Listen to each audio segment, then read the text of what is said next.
And now it's my pleasure to introduce to you our speaker for the session. It's Lena Heinrich. She's Managing Director of IL Utilities in Germany. Lena is a water engineer with extensive experience working in the international water sector, the EU and overseas.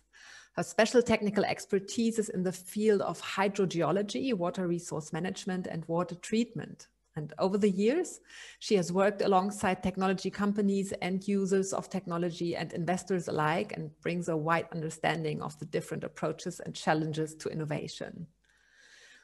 Other experiences she gained working amongst others in the UK water industry, at the British Geological Survey, UNESCO Centre and Imperial College in London. And today Lena's primary focus is on managing the IL's German team and using her broad knowledge base, managing projects, delivering tailored solutions, supporting clients and accelerating the uptake of novel technology solutions and products within the water tech sector. Lena, we are so glad that you are here with us today. Welcome. You will allow us to take a look in the future of smart sewer system. And yes, I hand over the word to you. The floor is yours, and please share your presentation. I will do. Just bear with me 1 second. There we should be. And now you should be able to see it, right? Always a question. It's like, can you see it? Can you see me? Can you hear me? So it's a pleasure to be talking to you today.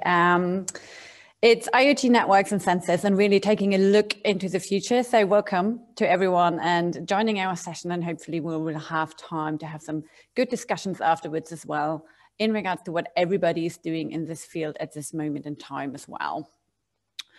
But so diving straight in, I don't think we can really talk about smart water and smart cities without talking about the Internet of Things. Not that anyone still calls it the Internet of Things, it's IoT all around, but it's a very important part of actually wanting to go smart and becoming smarter in the way that we're managing our networks and our whole operations. So to become smarter, why the Internet of Things, why IoT? So to become smarter, it's not really just enough to put more sensors in to have a better understanding about the processes and operations that we have, but it's the interconnectivity between these sensors, as in bringing it all to one point and really being able to get the synthesis and the synergies from using a wide sensor network. However, obviously a lot of different industries, and amongst them is also the water industry, they're very specific requirements. And I think long range is a very specific one if you do think about a network and kind of the whole areas that the water market is operating in. Long distance data transfer is one of the key aspects. We have very low data packages. We don't really want to watch Netflix videos and need a lot of data space. So it's low data rates that we're trying to transmit here. Low energy consumption is obviously key. Very much related to battery life of the sensors that we have, and also, of course, with that, the cost effectiveness. So what could we do? We could all implement new Wi-Fi networks to do that, but that is not really handy. And so what we've seen really cropping up and really getting momentum in different parts of the globe to answer this question is low power wide area networks. And what are these really? I think putting it very simply, it's basically transmitting data using long wavelengths via radio frequencies. Why do that? Well, the wide areas, the long distances is really the key here. Using long wavelengths, they can travel a long distance. They require low power and they're low cost in communications. So this is really the key aspect as in why do we want to use LoRaWAN or other networks. So at the bottom here, you can see there are a number of different IoT networks that are quite widely being implemented around the world at the moment. So just to then talk about what are then some key components. We have the microcontroller, we have the internet connection, we have the gateways, the sensor, and the platform. To just pick up some key components, it's obviously the sensor that is sitting somewhere. Maybe imagine it might be a water quality sensor somewhere in a network that is either already IoT enabled, and we were talking about IoT enabled conversations in a moment. It's either immediately feeding into a gateway being enabled, or we might retrofit it using an RTU, so that's remote terminal unit. Obviously, we need the internet connection that it's all feeding into. And then we have the microcontroller and the IoT cloud platform. What the microcontroller really is about, not every network necessarily has that, but it's for the two-way communications. So the main purpose really of an IoT network is to have one-way communication in most cases, so feeding all this data in together to a central point to really get actually ultimately to a digital twin that we oversee our whole operations that we do have. But there's also the opportunity to have a microcontroller within the IoT network so that actually you can also then feed back. So if a certain data indicates there's been a change, that you can also act on it quite quickly. But these are the base components of building an IoT network and IoT architecture for communications. What are some of the key criteria that we want to look at depending on the different IoT networks that we have at the moment? So data transfer or latency, as it's referred to, that is really the speed of the data. And what we do need to consider here, one of the key benefits of the IoT is actually that it's not the quick speed, but that's not what we need. If we're transferring data for sensors, it might just be once, twice, 3 times a day, the amount of time that we need. And actually the speed is not as crucial, not like, as I said, we want to watch a Netflix video on our train ride home or something like that. And then the signal range, actually how far a distance can be communicated. Obviously, energy consumption and battery life, they're quite closely related, because one of the key things is also using IoT networks and having that lower data transfer and longer ranges is that we can improve battery life. So it's actually a fitting system for the type of data we want to transmit. So with that, actually, we have a lower energy consumption because we have that lower transfer rate, and with that also a longer battery life. That's one of the key aspects when we're in particular thinking about maintenance. We do no longer need people driving around and on an annual basis to exchange batteries, but we can expand this battery life up to 10 years. And with that, obviously, save a whole lot of resources along the way. So cost, obviously, that's always an important factor. The payload, that is really how much data can be transferred. And then scalability, of course, is when we do think really about IoT networks and becoming smart, you can picture just this big spider's web of sensors being placed all over your city, all over your region, and bringing them all together. So it's important to consider with the IoT network that you want to be choosing also how many devices can you connect to a gateway, how many can you connect within the IoT networks itself, and obviously security. Where wouldn't that be an important factor to consider? Actually, obviously it's important data that's being transferred, so security is another aspect. So I don't want to go into much detail as to why and so forth. These different categories are hitting the low, medium, and high, but I really wanted to flag this up. So here we do have a number of IoT networks that are currently very popular on the market and are used to a different level in different parts of the world. And it's very much a bit of a comparison at a high level as to where these different networks really succeed against perhaps others. And it's always very important, and all of these do have their value. There's no one that is better than others. It just very much also depends for the application that you're looking at. But I hope this provides a good idea as in, okay, not all of them are the same. They all have little differences in the way that they're being employed. But it's the right IoT network that you want to be going for your own applications. And then I really want to quickly actually talk about a specific project and pick out a couple of examples, because yes, IoT networks, that's the one side of the story, but it's also the IoT enabled sensors, because not every sensor that you might already have within the system is enabled to be actually communicating within these networks. So we now have a whole breadth of developments going on, also looking at IoT enabled sensors. So I'm quickly dipping really into a project that we did here as a company for a group of European utilities that are very actively now trying to pursue becoming a smart smart water utility and connecting all the sensors. So on the one hand, we did actually in much more detail what I just talked about now. We did look at the different IoT sensors and then match them against IoT-enabled sensors that can be connected. So which network and which sensors do really fit, and what do we really look at with the IoT sensors? Where are they best applied? Where do we have that? Where are the developments? Because on the IoT-enabled sensor side, just like with the network, development is really happening right now. So to give you a bit of a headline, what did we do? So as I said, that was for a project for quite a number of utilities. And the question was really about IoT-enabled solutions to really become smart. So within the specific criteria, we unearthed about 70 IoT-enabled solutions, which are relevant for the water and wastewater sectors. And so we're really talking about networks here in that regard. And this is really just giving you a little bit of an overview as in how these split out. So within the TRL level, you will see out of the 70, 44 are TRL line, so the highest of the TRL levels, but also there's a lot of development happening right now in this area. So you can see also the lower TRLs have quite substantial numbers. So as I said, development is happening right now and the change. So it's an exciting time for IoTs and IoT-enabled sensors.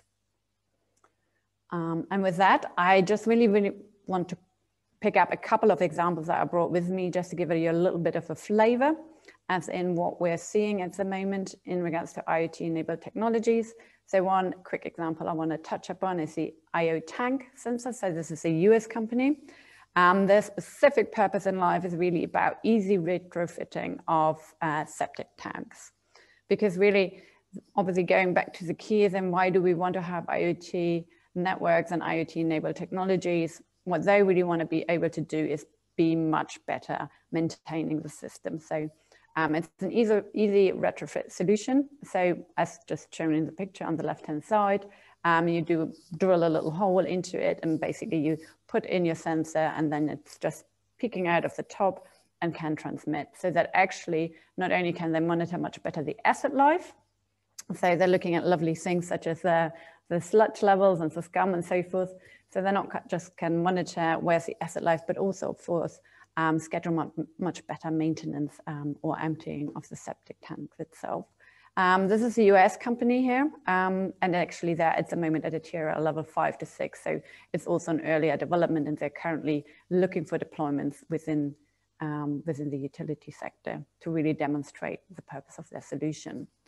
So that's just one quick example I wanted to raise. And then another one from a little bit closer to home. So that's a Dutch company, TwoM Engineering. And they are looking specifically at sewers and in specifically levels. So it's an ultrasonic technology to measure really the levels and together with that also flow and temperature. The sensor itself will be sitting in the sewer network, but it actually, again, it has a little bit poking out. And what's very specific about this one, when we're talking about battery life, it's also solar powered. So that actually, it carries its own solar power source. So you can transmit data over very long distances and it's powering itself over solar power. So hopefully we will get around all the nuisance of having to maintain and having to change battery lives. Again, this company is still a little bit low in the TRL level. The development is underway. As you can see, they've been running some projects within the Netherlands and are currently at about 7 or 8 when we're talking about technology readiness level. Regarding both, I want to say, I'll kind of just highlight. So here, for example, it's being set it's compatible with NB-IoT networks. It's obviously an important thing to do, consider not all sensors are IoT agnostic. So again, when you're considering your network that you might want to be implementing for your area to manage your sensors and kind of interconnect every sensor, not every sensor is then capable to use any kind of IoT network. So these are two things that really have to be considered going forward altogether. So this is really just a quick snapshot of a couple of technologies. But before I come to the end, really also globally speaking, so I've as I've been saying, it's been a great adventure. I remember some years ago when IoT, Internet of Things, was first used, and since then we had little pockets of networks being tested around the globe of different continents, and it's really, really spreading, and it's really sped up over the last years. Generally speaking, greater expenditure is still on the drinking water side, which we've always seen when it comes to sensor analytics, which is very much driven around the leak detection and asset management. And there's also been a huge surge actually for IoT-enabled sensors for water bills, for water meters in households, and that's also been a huge area for development. Nevertheless, I think we're on a great way to move towards a digital twin in the future and really get what we want to get to. So it's an exciting moment. Thank you very much, Lena. This was really interesting, giving us an overview about this fast developing field of technology. Yeah, I'm looking already. I think there will be some questions from the audience, but maybe I can start with something. As I'm not a technician, can you just briefly explain to me and maybe some of the others here as well, what is really the difference between 5G and IoT networks? I think, so putting it very simply, really, what we're talking about when we are talking about IoTs is that we're using radio frequencies. So actually, these are very long wavelengths, and in comparison to the 5G, they're very short wavelengths. And 5G is great for very much high data packages and for high speed. But we all know if you have 5G, you basically need to stand next to transmission tower because, you know, step into Brandenburg and you won't be having any 5G anymore. So what you might consider as a downside with the IoT is it can't do your Netflix video, it can't do things, but it can travel over very long distances. And also, depending on the network you choose, actually travel through barriers, through walls. So 5G is not very good at it with its very short wavelengths, but the long wavelengths, they are actually really suitable. And if you think about the radio, we can listen to the radio over very long distances. These radio wavelengths can travel a long distance, much longer than any 5G could do. Both have the purpose, but in this case, for our sensors in our water and wastewater networks, it's really the longer and slower one that we really want. Thank you. That makes it more clear to me. And I hope you will just ask questions when they occur. It's a lot of information, of course, but maybe some of you here that are present in the session have already their own experiences with IoT networks or want to share some insights with the others. And well, I would like to hear from you personally, Lena. What do you think the future will really look like concerning IoT networks and IoT-enabled sensors for the water industry? Do you think it's likely that the development will be very fast globally? So as I said, so it was very intriguing to be there from the start. I remember when the first people were asking us, like, Internet of Things, do you know what this is? I recently picked this up. And it's been also very interesting to see it developing at a global speed. So I think Australia, they were right. I would say this is what we looked for initially. They were the first ones to actually test and pilot things. Then I was in South Africa at the time, actually, when they also had it picking up and they were running pilots in Pretoria.